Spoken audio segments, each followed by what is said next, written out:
The stars stretched endlessly, pinpricks of cold light scattered across the void, indifferent to the fear and ambition of the beings beneath them. On the bridge of the USS Persephone, Captain Ethan Caldwell stood rigid, his hands clasped behind his back. The vast viewport framed the approaching terror, the Terex Dominion fleet. Hundreds of warships loomed like obsidian predators, their edges gleaming faintly under the glow of distant suns, weapons arrays pulsing with lethal intent. Every human satellite and listening post had reported the same grim message: an enemy the likes of which humanity had never faced, a fleet that could obliterate a planet without even trying. Lieutenant Sarah Mitchell, her sharp eyes fixed on the tactical display, broke the silence. "Sir, they've established a full blockade around Seoul. Every colony, every station, all of them are within strike range." Her voice was steady, but her knuckles were white on the console. Ethan's jaw tightened. He didn't flinch. Humanity had always been underestimated. On Earth, in the colonies, in the deepest reaches of interstellar space, humans had always been dismissed as fragile, insignificant. Yet time and again, they had survived against the odds. This fleet, no matter how vast, no matter how sophisticated, was about to discover that the galaxy had underestimated the human spirit. "They think we're just another species to sweep aside," Ethan murmured, his voice low but carrying an iron edge. "Let them laugh. They don't know what's coming." The laughter came through the calm feed moments later, and it was worse than any alarm klaxon. The Terex Dominion commander, known simply as Lord Zyler, transmitted a message in perfect human speech, deliberately amplified across all channels. "Surrender, primitive species. Your resistance is irrelevant. One fleet cannot stop us." The words were precise, deliberate. But it wasn't the threat itself that was chilling, it was the condescension, the smug certainty in every syllable. And then came the laughter. Not a nervous chuckle or a fleeting amusement, but the deep, resonating sound of a species convinced of its invincibility, reverberating through space as if mocking the very concept of human defiance. Ethan turned to his crew, each one a hand-picked veteran or prodigy. There was Lieutenant Mitchell, the tactical savant whose analytical mind could see patterns in chaos, Commander Jason Torres, whose piloting skills had saved more human lives than anyone could count, and Dr. Leland Gwynn, the ship's engineer and xenobiologist, a quiet genius whose hands could coax life or machines back from the brink of death. "We've got one choice," Ethan said, his voice cutting through the tension like a blade. "We fight smart. We fight indirect. And we show them why humans survive." Torres exhaled sharply, leaning over the console. "Direct confrontation is suicide, sir. Their weapons could disassemble the Persephone in minutes. Any frontal assault, we don't stand a chance." Mitchell shook her head, tapping at the holographic map. "But indirect strikes, we can target their supply lines, cripple command nodes, sow chaos. They'll underestimate a fleet this small. They'll think we're insignificant. That's when we hit hard." Ethan's eyes narrowed. "We're not insignificant." Dr. Nguyen, standing near the engineering console, added quietly, "If we can use the stealth drones and synchronize them with the Persephone's AI, we can strike multiple targets simultaneously. Precision over brute force. We can be ghosts." "Prepare the drones," Ethan ordered. "And make sure our AI has full autonomy. Every strike must be calculated to perfection." The Persephone hummed with quiet determination as the crew worked, the ship itself almost seeming to brace for the coming storm. Drones, sleek and silent, detached from the hull and slipped into the blackness, tiny sparks of humanity darting like fireflies among shadows of incomprehensible size. Hours passed in tense anticipation. Every second stretched, weighted with the knowledge of what was at stake. Then, the first explosions bloomed across the Terex fleet, small, precise, devastating. Supply hubs erupted in fire, fuel lines ruptured, energy conduits shredded. The enemy had prepared for resistance, but not for ingenuity, not for the cunning and resilience of humans fighting for survival. A crackle over the comm brought their attention back to the present. Lord Zyler's voice came through, dripping with disbelief and fury. "Insignificant pests, you dare strike my fleet?" Ethan's lips curled into a grim, determined smile. "We dare," he whispered. Humanity had endured atomic wars on Earth, decades of plagues, political collapse, and interstellar exile. They had been mocked, written off, dismissed as weak. But tonight, the first ember of vengeance had been lit, and it burned with a quiet, unrelenting fury. Mitchell's fingers flew across the console, plotting the next series of strikes. They're trying to regroup, but their formations are faltering. The drones hit more targets simultaneously, and their comms are scrambled. Torres' voice held a note of disbelief. Sir, they're panicking. I've never seen a fleet of that size respond like this. Good, Ethan replied. His gaze swept across the bridge, landing on each crew member in turn. We've made them doubt. That's all we need for now. One ember can ignite a wildfire. And this is only the beginning. The Terex Dominion responded with violence, deploying interceptors and countermeasures, firing plasma arrays that cut through space like lightning. The Persephone shuddered under the force of near misses, shields flaring as energy impacts rippled along the hull. But the humans adapted, maneuvering through the onslaught with uncanny precision, drones darting around enemy fire, striking vital systems with near-prescient accuracy. Ethan stood silently, a pillar of calm amid chaos. The galaxy, with all its infinite expanse, had laughed at humanity. But the laughter was fading now, replaced by something new: confusion, doubt, and the creeping realization that one fleet could not, in fact, stop them. Hours became days, each engagement testing nerves and endurance. Crew members lost their sleep, running on adrenaline and sheer determination, patching systems mid-combat, recalibrating weapons, and planning strikes while dodging annihilation. And still, the Persephone endured, as did the human spirit. Late one night, as the red emergency lights bathed the bridge in a surreal glow, Torres leaned against a console, exhausted. Ethan, if we keep this up, we might. Ethan cut him off with a sharp gesture. If we keep this up, we'll win. The galaxy may have laughed, but it hasn't heard humanity yet. Not truly. Mitchell's eyes were fixed on the tactical map, plotting and replanning as if the war itself was a living entity she could manipulate. Lord Xyler is consolidating at the Orion cluster. If we can hit there, cripple their command and weapon nodes, we can destabilize the entire fleet. But it's a suicide run.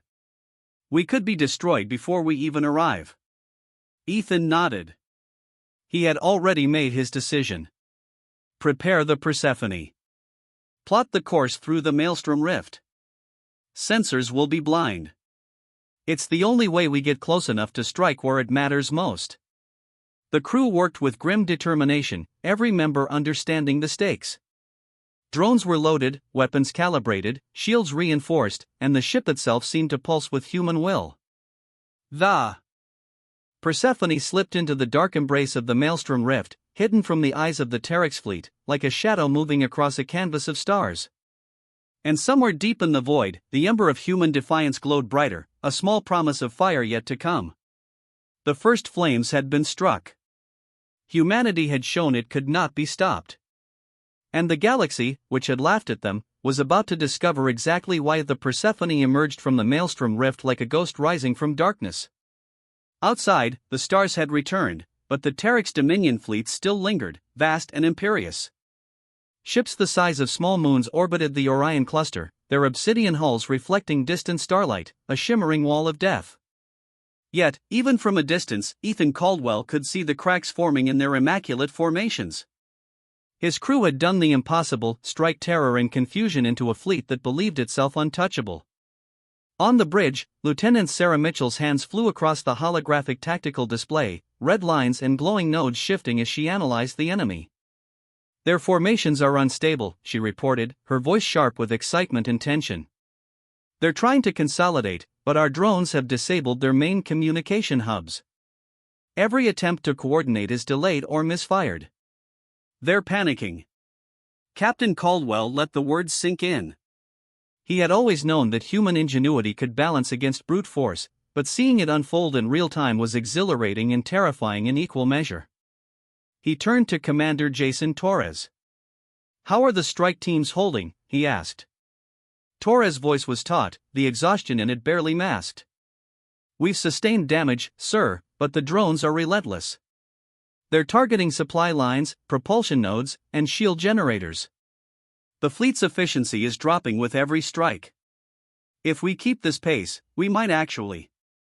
Ethan cut him off with a firm gesture, his gaze sweeping over the cluster of stars and enemy ships. We might survive. But survival isn't enough. We need to dominate the battlefield. We need to show the Terex Dominion what humanity looks like when it refuses to bow. Dr. Lilangwin, her hands moving over the engineering console, added quietly, "The Persephone is holding, but we're taking strain. Every sub-like maneuver, every shield boost, our systems are maxed. If we push too hard, we risk losing everything." Ethan nodded, taking the weight of that reality onto his shoulders. Then we calculate risk.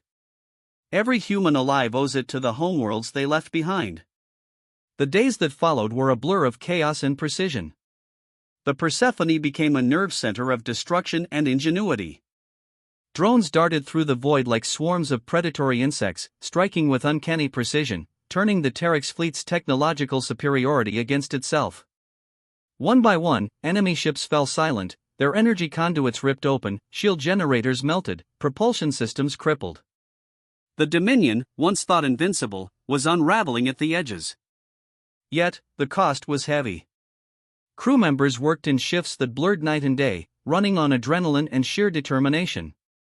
The bridge smelled faintly of ozone and recycled air, punctuated by the hum of reactors struggling to keep up with constant maneuvers. Every minor victory came at a price, and each loss was felt deeply. Torres patched over minor hull breaches and navigational glitches while coordinating evasive maneuvers to dodge volleys of plasma fire. Mitchell recalculated attack trajectories in real time, directing drones and interceptors with a precision that seemed almost preternatural. Nguyen kept the Persephone alive, rerouting power through damaged conduits and patching the hull with improvised reinforcements. Late one evening, as red emergency lights bathed the bridge in a warm, tense glow, Ethan walked the length of the bridge, observing his crew. Fatigue was written in every line of their faces, but so was determination. "They think they're untouchable," he said quietly, almost to himself, watching the enemy fleet pulse with erratic movement. "But we've already proven them wrong." Mitchell's voice cut through the hum of machinery. "They're consolidating at the Orion cluster, sir. Command nodes and superweapon arrays are concentrated there. If we can strike now, we could cripple the fleet permanently." Ethan's lips pressed into a thin line. He understood the danger. The Orion cluster was heavily fortified, the core of the Terex Dominion strategy. Any attack would be near suicidal. Yet hesitation had never been humanity's way. "Prepare for the assault," he ordered. "We go through the rift. It's our blind spot. Torres, get the Persephone ready for evasive maneuvers on arrival. Mitchell, plot every strike vector. Dr. Nguyen, I want full power to the weapons and shields. No surprises." The crew sprang into action. The ship hummed with life, systems whirring, lights flickering as power was redirected to critical nodes. Drones were armed with EMP pulses, plasma disruptors, and hacking modules designed to infiltrate Terex command systems. The Persephone slipped into the rift once more, hidden in shadows, a phantom moving among cosmic currents, unseen and unstoppable. Emerging near the Orion cluster, the humans witnessed the full scale of the Terex fleet's power. Superweapons bristled like jagged teeth, capable of annihilating moons. Command vessels loomed, each a city of metal and energy, housing tens of thousands of enemy soldiers and automated systems. But the humans were undeterred. "Engage," Ethan commanded. The first salvo of drones erupted from the Persephone, darting between enemy ships like lightning. Explosions flared along the flanks of command vessels, shields flickered, and fire erupted across docking bays and weapons emplacements. The Terex responded with fury, plasma volleys cutting through space, interceptors swarming to intercept human drones. Yet every move the humans made had a countermeasure, every attack a contingency. They were ghosts in the machinery, precise and lethal. From the bridge, Torres maneuvered the Persephone with preternatural skill, weaving through debris and enemy fire while maintaining offensive positioning. Mitchell's tactical calculations were flawless, redirecting drones in mid-flight, isolating targets, and exploiting vulnerabilities. Nguyen's engineering mastery kept the ship alive despite near-catastrophic feedback loops and ruptured conduits. Hours passed like seconds. The Orion cluster became a tableau of destruction, the Terex Dominion fleet disoriented and demoralized. Ships that had once projected the aura of invincibility now flickered with damage, movement faltering, fire streaking across hulls. Humanity's small fleet, centered around the Persephone, was rewriting the rules of engagement in real time. Ethan watched the tactical display, a grim smile playing at his lips. "They thought one fleet could stop us," he muttered. "They were wrong." Mitchell glanced at him, eyes burning with exhilaration and exhaustion. "Sir, we've fractured their command structure. If we maintain pressure, we could destabilize the entire fleet. They won't recover." The crew knew the stakes. Every drone strike, every maneuver, was a test of courage and endurance. Lives hung in the balance, yet the human spirit refused to falter. For every Terex ship that fired upon them, humanity struck back tenfold with precision, guile, and sheer audacity. Finally, as the dust of destruction settled, a quiet fell over the Orion cluster. The Terex fleet, once an impenetrable fortress, lay fractured and vulnerable. The Persephone, battered but unbowed, hovered in the void, a single vessel that had defied the odds. Ethan's voice rang across the calm channels of the remaining human forces, calm, authoritative, unwavering. "They said one fleet couldn't stop them," he announced. "We've proven otherwise. Every strike we make, every vessel we command, every human alive, remember this, they underestimated us. And that was their first mistake. Humanity fights back, and we will not be stopped." The galaxy, which had once laughed at humanity, now watched in tense silence. The ember of defiance had grown into a roaring inferno, one that would not be quenched until the Terex Dominion learned that humans did not simply survive, they conquered, adapted, and destroyed with cunning unmatched by any other species. For the crew of the Persephone, the battle was far from over. But for the first time, hope burned bright amid the chaos, a promise that humanity would rise, that their flames would consume fear itself, and that the galaxy would soon learn to respect the species it had once mocked. The void around the Orion cluster burned with light and fire. Billions of tons of Terex Dominion warships collided in bursts of plasma and energy, their superstructures erupting into incandescent blossoms with every precise strike of human ingenuity. The Persephone hovered at the center of the maelstrom, battered and smoking, yet unbowed. Every crew member on the bridge moved with urgent precision, each heartbeat synchronized to the rhythm of survival and retaliation. Captain Ethan Caldwell stood rigid, his eyes scanning the chaos through the reinforced viewport. Beyond the veil of fire and smoke, the enemy fleet struggled to regroup. Obsidian ships, once immaculate and imposing, now lay in twisted, smoking hulks. The humans had struck where it hurt most: command nodes, weapon arrays, propulsion lines, leaving the Terex Dominion fleet crippled and disoriented. Lieutenant Sarah Mitchell's fingers danced across the tactical display. "They're consolidating, but it's chaotic. Their command network is fractured. Even their fleet-wide communications are disrupted. Sir, they can't coordinate their defenses effectively anymore." Ethan's jaw tightened. The galaxy had laughed at humans, dismissed them as fragile, inconsequential. But laughter was fading now, replaced by disbelief, fear, and respect. The Terex Dominion, a species that prided itself on invincibility, was learning a lesson they would never forget. Commander Jason Torres, sweat dripping down his brow, maneuvered the Persephone with uncanny precision. "We're clear to fire on the central nexus, sir." One salvo could collapse their entire command infrastructure. Dr. Lila Nguyen's voice rang out from engineering, calm but taut. "We can do it, Captain. But the energy draw will push the Persephone to its limits. Any miscalculation could destroy us along with the enemy." Ethan's gaze swept over his crew, each of them hardened by countless skirmishes and near-death encounters. "Do it," he ordered, voice firm and unwavering. "For every colony, every human who's been written off, every life they thought insignificant. Let them see what humanity looks like when it refuses to be crushed." The bridge fell into tense silence as the Persephone unleashed its full might. Drones surged forward like swarms of luminous predators, slipping between enemy fire, deploying EMP bursts and precision plasma strikes. The central command nodes of the Terex fleet ignited in brilliant arcs of fire. Energy shields collapsed, weapons went offline, and superweapons, designed to obliterate planets, were turned against their own fleet in a perfect cascade of destruction. Lord Zyler's voice came across the comms, trembling with fury and disbelief. You cannot win. Humanity is weak.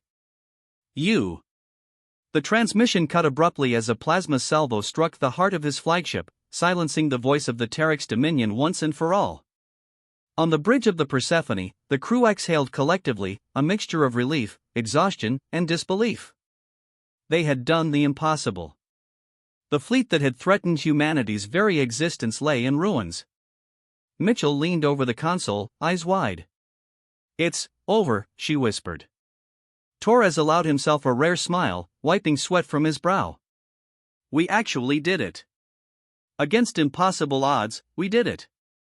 Ethan, however, remained still, watching the void. Victory was theirs, but the cost had been immense. The Persephone had endured near-catastrophic damage, crew members were injured, some lost. But the human fleet, small though it was, had demonstrated something the galaxy had long underestimated: resilience, cunning, and an unbreakable will. He activated the comm channel, broadcasting to every remaining human fleet and colony. His voice resonated across light years, clear and unwavering. "They laughed at us. They called us weak. They thought one fleet could stop us. Humanity has spoken. And we speak in flames." The silence that followed was different this time. It wasn't mocking. It wasn't dismissive. It was cautious, respectful, and tinged with fear. Across the galaxy, civilizations listened, realizing that humans were no longer the species to be underestimated. Below deck, Dr. Nguyen worked feverishly to stabilize the Persephone's core systems. Sparks flew, hull plates hissed with escaping energy, and yet she moved with mechanical precision, welding, rerouting, and rerouting again, refusing to allow the ship that had carried humanity's last hope to fail. Torres recalibrated thrusters, dodging stray debris and residual fire from shattered Terex vessels. Mitchell continued monitoring every drone strike, ensuring that no enemy remnant could regroup to threaten the survivors. The human fleet coalesced around the Persephone, battered but victorious, a testament to their ingenuity and resilience. Every ship that remained carried the scars of combat, but they also carried pride, the knowledge that they had survived against an enemy the galaxy had believed unstoppable. Ethan finally allowed himself to step away from the viewport, turning to face his crew. "This is just the beginning," he said, voice low but resolute. "We've shown them what humanity can do when cornered. The galaxy will remember tonight. Every colony, every ship, every human who fought and lived, remember this. We are not to be underestimated." Mitchell nodded, a tired but victorious smile on her face. "They'll think twice before ever laughing at us again." Torres laughed softly, exhaustion and relief mingling. "And anyone who survives this will tell the story for generations. They'll speak of the humans who burned brighter than the stars themselves." Ethan allowed himself a moment of reflection. Humanity had endured centuries of mockery, dismissal, and exile. They had been underestimated at every turn. And yet here they were, victorious against an alien fleet that had seemed invincible. They had not just survived, they had conquered, adapted, and struck with precision that no other species could match. In the distance, the remnants of the Terex Dominion fled, scattered across the void, their superweapons silent, their command shattered, their empire in tatters. Humanity had spoken, and the words were carved into the fabric of the galaxy itself, not as whispers, but as fire. Ethan looked at the stars, now calm but still scarred with the traces of war. "We've won this battle," he said quietly. "But the universe is vast. There will be others who test us. Others who doubt us. And when they do..." He paused, letting the weight of what they had accomplished sink in. "They will learn that humanity does not bow. Humanity does not beg. Humanity burns, and when it does, nothing can withstand it." From the bridge, the crew watched the stars, their faces illuminated by the glow of victory and the embers of destruction. For the first time in decades, hope was tangible. They had fought, bled, and triumphed against impossible odds. The galaxy had laughed at them, mocked their weakness, and underestimated their spirit. And now, humanity had spoken in flames. The Persephone and its fleet continued their course through the stars, battered, scarred, but victorious. The galaxy would never forget this night, nor the human voices that had declared defiance and delivered justice. For the first time, the universe truly understood humanity was no longer a species to be dismissed. And in that silence, amid the echoes of destruction and victory, the promise remained: the fire of humanity would never be extinguished.